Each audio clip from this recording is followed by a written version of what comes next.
मुंबई पुणे द्रुतगती महामार्गावर Adoshi बोगद्याजवळ gas tanker उलटल्यामुळे तब्बल 32 तास झालेल्या अभूतपूर्व वाहतूक कोंडी प्रकरणी खोपोली पोलिसांनी टँकर चालकाविरोधात गुन्हा दाखल केला आहे. अतिवेगाने आणि निष्काळजीपणे वाहन चालवून हजारो प्रवाशांचे आयुष्य धोक्यात घातल्याचा ठपका त्याच्यावर ठेवण्यात आला आहे.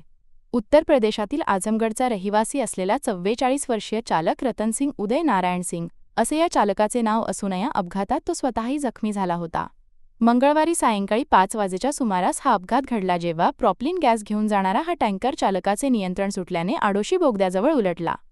टँकरच्या व्हॉल्व्हला 3 ठिकाणी गळती लागल्याने अत्यंत ज्वलनशील प्रॉपलिन गॅस हवेत पसरू लागला होता, ज्यामुळे मोठी दुर्घटना घडण्याची शक्यता निर्माण झाली होती. सुरक्षिततेचा उपाय म्हणून प्रशासनाने दोन्ही बाजूंची वाहतूक रोखून धरली. परिणामी महामार्गावर 50 किलोमीटरपर्यंत वाहनांच्या रांगा लागल्या होत्या.